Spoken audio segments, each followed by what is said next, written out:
ஏன் தோழர் பொண்ணுங்க இப்படி இருக்காங்க? பொண்ணுங்க ரொம்ப பாவம் தோழா.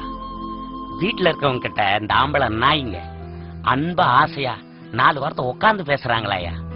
நீ சாப்பிட்டியா, நீ தூங்குனியா, நீ கட்டிக்கிட்டு இருக்க புடவை ரொம்ப நல்லா இருக்குமா, நேத்து நீ வச்சு கொடுத்த ரசம் ரொம்ப சூப்பர்மா அப்படின்னு எவனா சொல்றானாயா. இப்படி சொல்றதை விட்டுட்டு எவளுக்கோ ஒருத்திக்கு போன் பண்ணி, ஹாய் ஹடி, நீ நல்லா இருக்கியா, நீ சாப்பிட்டியா, நீ தூங்குனியா, நீ அழகா இருக்கடா செல்லம் அப்படின்னு வாய்க்குசாம போய் சொல்லுவானுங்க. வெக்கமே இல்லாம.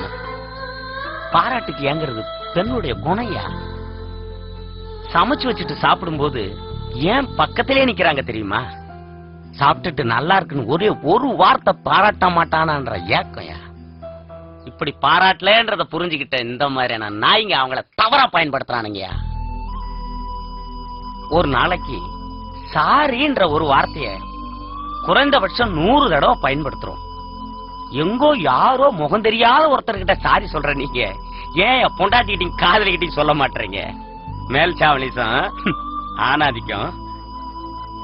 ஒரு விஷயம் சொல்றேன் தோழர், நம்ம வாழ்க்கையில எங்க யாருகிட்ட எப்படி வேணாலும் ஜெயிச்சிடலாம். ஆனா அன்பான மனைவி கிட்டி, உண்மையான காதலி கிட்டி தோத்து பாருங்கயா, வாழ்க்கை நல்லா இருக்கும்.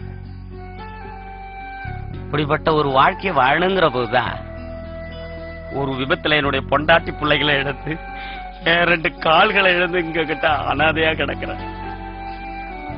போங்க தோழர், போங்க, விட்டு கொடுத்து வாழுங்க, வாழ்க்கை நல்லா இருக்கும். போங்க தோழர்.